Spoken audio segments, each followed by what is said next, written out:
Hey, how's it going? This is Jair, aka the Anthro Bro. Thanks for joining me. Don't forget to like and subscribe. And today we're going to be getting into a new video. So today's video topic, we're going to be discussing the population and demographic decline.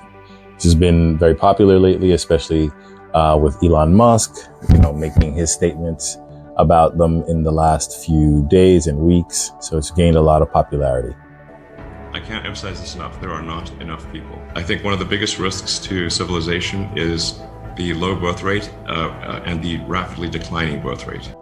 But before getting into that, I want to discuss the particular theory about malthusianism, or the idea that we are going to be overpopulated, and because of that overpopulation, we're going to reach a stage of scarcity. This theory of Malthusianism, created by Thomas Malthus in the 19th century or 18th century, was one of the driving and leading concepts in society over the last 100 years, for sure. It has been a source in movies. It has been a source in popular media, video games, as well as books, even drove certain policy processes. So it is one of those situations where we thought it would be a huge thing. But only recently, in the 21st century, the narrative has shifted from Malthusian concerns about overpopulation and scarcity of resources, too much people on the planet, to something about a population decline. So why the about face? Before getting into that, I would like to give a little bit of context about the current procedures or processes that might be contributing to why populations are decreasing or demographics are decreasing. So in later stage capitalist countries like in Western and Northern Europe, this has been a case for several decades now, where we see wealthier, more educated societies tending to have lower birth rates. And these often come with, greater economic security that delays family formations, higher educational levels among women so they can choose to delay these things. And rising cost of living is very prohibitive of this. Examples being Japan, South Korea, and Italy, where birth rates have plummeted well below the replacement rate of 2.1 births per year, or per woman, sorry. This is a significant issue for family planning, as there's also contraceptive use. So these things all help to lower the ability or possibility of family creation. One of the purposes of this video is to shine a light on how population or demographic decline isn't necessarily an inherently catastrophic or negative situation, and it can depend on how a nation or a region particularly adapts and shifts their economic and social understanding and cultural norms to accommodate this reality. So of the many factors that people worry about or are wary about when thinking of this demographic decline are the loss and extinction potentially of a whole culture or a country. And now I don't think that will be necessarily the case with many places. I think there will still be people who would want to preserve such things, but more importantly, the labor shortage that will come from it. We're already seeing that in the cases of the Asian tigers, which are South Korea, Taiwan, Japan, Singapore. These places are seeing, as in South Korea's case, an elderly dependency ratio that is projected to reach 78.3% by 2050. Dependency ratios now are the figure of working age people in the population versus those who are not of working age. Either they're too young or too old.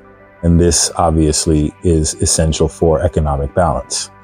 In Japan, you have a shrinking population of about 400,000 people annually, which makes it heavily reliant on automation for solutions to sustain their economic productivity. In Singapore, you have a birth rate at about 1.14%, among the lowest globally, despite the government incentives for family creation. And Western Europe doesn't fare that much better. They have similar trends. In some places like Italy, the elderly dependency ratio is set to rise to 66.7% by 2050, with a birth rate of about 1.24. In Germany, you have a situation where people are struggling with their industrial base with this rapidly aging population. You can contrast that with some of the higher immigration countries, which tend to be the Anglophone nations like the United States, Canada, the UK, Australia, and New Zealand. The United States, for example, has an immigrant birth rate of 2.02, above the native population's rate of about 1.64. Okay. And then Australia has an a birth rate of 2.1, which helps stabilize their workforce numbers. Okay. So these things are significant. So capitalist economies thrive on continuous growth, and they're driven by labor and consumption. So what does declining populations actually mean? It's going to mean decreased consumer demand, slower GDP growth rates, rising strain on social security systems. An example of that can be in Italy, where the number of retirees projected to be nearly equal to that of the working age population by mid-century. So that can be actually troubling when you have some equilibrium like this. It'll also contribute to the rising cost of business or doing business, which labor shortages will push wages higher, increasing operational costs for some sectors who are relying on cheap labor. Something like agriculture comes to mind, right? And such as agriculture or very low cost manufacturing, clothing, these shops, labor operations in Asia, these things can be affected. A surprise place of effect, right, comes from wealth transfer. So wealth disparities, such as in the United States, where baby boomers control 70% of disposable income and hold 50% of the national wealth, can affect how the transfer of wealth to younger generations are going to be. It's projected that it's supposed to be $68 trillion of total wealth transferred over the next 25 years, which may alleviate some of these disparities, but not immediately, as it's going to be dependent on a 25-year span of the cohort of baby boomers essentially aging out and dying out in the population. So a contributing factor to this situation is going to be the rise of migrants and immigrants in these coming years as these demographics and economic shifts happen. So one of the things that can help, which is going to be a hot button issue, is actual migration. So immigration's role, it helps to sustain labor markets and alleviate the demographic challenges. In the United States, immigrants contribute disproportionately to the labor force and to birth rates. In Australia, immigration policies maintain a population growth despite the national birth rates of 1.66. The cultural and political challenges that are facing immigration, though, are things like assimilation, right, and xenophobia. Immigration policies face resistance due to cultural tensions and rising nationalist movements, especially all over Europe, as we've seen in Germany with the AfD, and we are seeing with France's struggles trying to keep Marie Le Pen from forming a coalition. And as we know that Giorgia Meloni has already won her prime ministership, then we see Viktor Orban and others who will undoubtedly continue to form and coalesce their right-wing ideas about immigration. Some of the potential solutions to this, as it might be a necessary factor with the way the native population and birth rates are some integration policies or procedures and programs, education and language training for incoming immigrants, and employment support to maximizing economic contributions. Similarly to how the Spanish government of Pedro Sanchez has recently enacted some pretty progressive and surprising for the current climate of Europe policies that is going to help give a proper legal path to immigration into the EU. So now for the opportunities or potential opportunities that can come from a population decline. In 2013, my cousin, my brother, and I presented a panel at the Left Forum at Pace University. And in that panel, we discussed the environmental impacts going forward with population increases. And there was an interesting stat that I can recall from the World Wildlife Fund that said by 2030, which is only 5 years from now, we would need, at current rates of consumption, we would need 1.5 Earths to maintain our current levels of consumption and population. So that is the basis or the kind of standard where we are. I'm sure that figure has increased since then because it's been 11 years, going on 12 years since that situation. But one thing that can happen is sustainability and resource management. So smaller populations can reduce the strain on our natural resources, lower urban sprawl, reduce carbon emissions, and less deforestation. An example can be where Japan has stabilized their population levels and have erased pressure on land and infrastructure. They don't necessarily need to build as much and allocate as much for that. It's already taking place. Another is innovation and economic restructuring. So this might need to lead to a case of driven increased innovation. Japan has invested in robotics, for example, and automation to help counter the labor shortages. And high-value industries such as healthcare and technology and education may gain prominence due to those things because the technology and the skill level needed for these newly advanced industries. And we can also see a possible focus on quality of life increases. So more resources such as housing, quality education, quality healthcare are available per capita in the society, and potentially for reduced income inequality as wages rise and unemployment decreases. So this can be a thing of, it can be a thing of potential good if we are going to put things and configure things in the right parameters.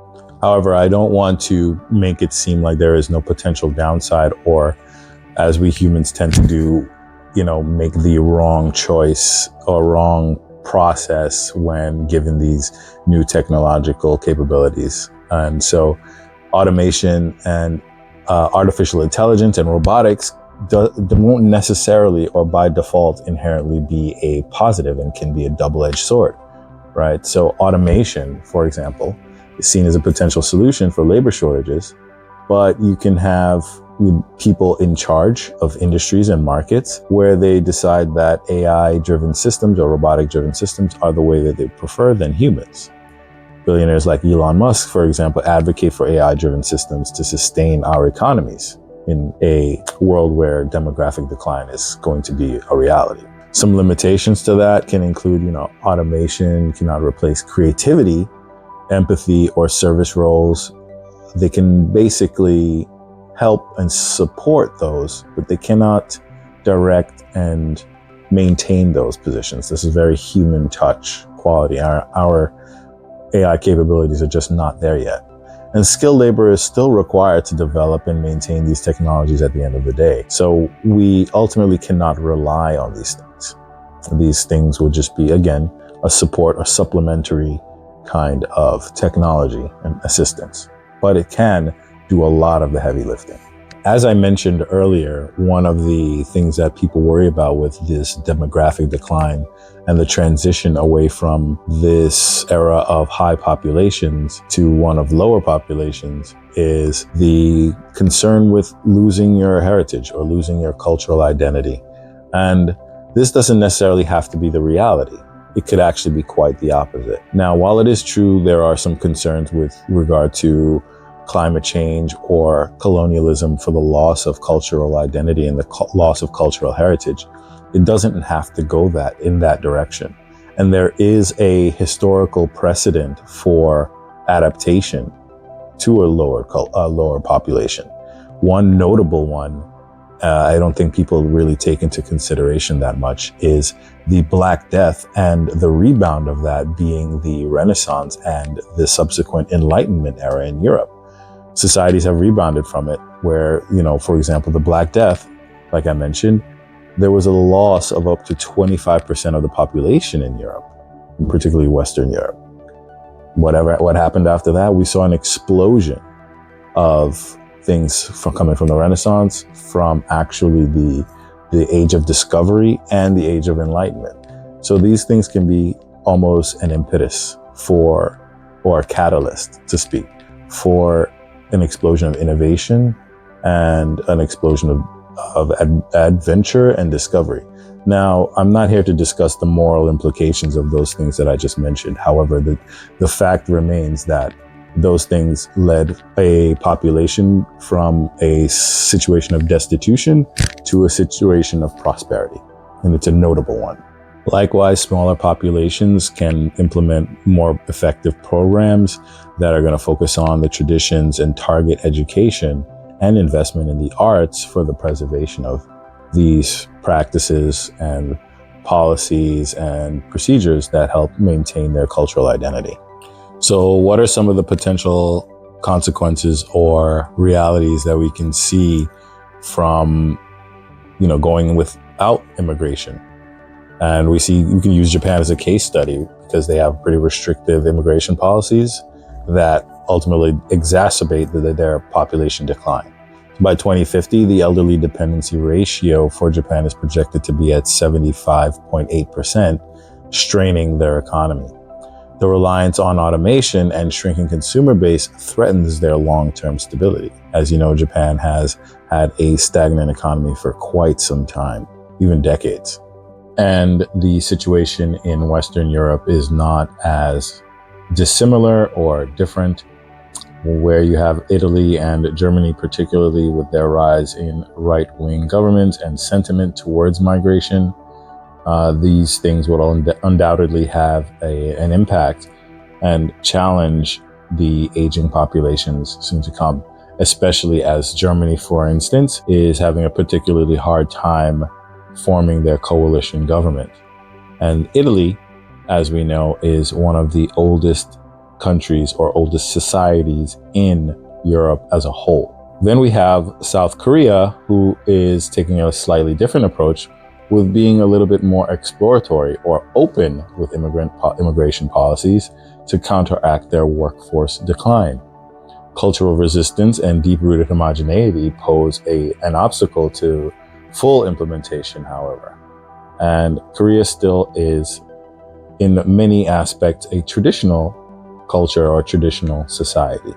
So these kinds of steps and policies won't take to the general population's mind and outlook immediately. So how can we balance these realities of challenges and opportunities?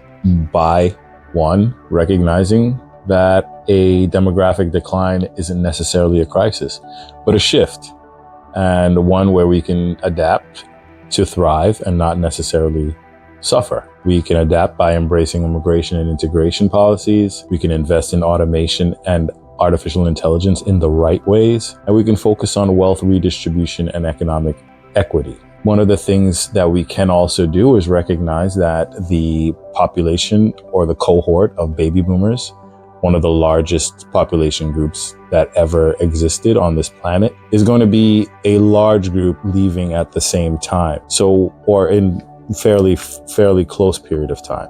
In that situation, what we can do is predict and manage these outflows or these aging out populations and act accordingly. At the same time, our artificial intelligence capabilities are growing quite steadily and quite rapidly.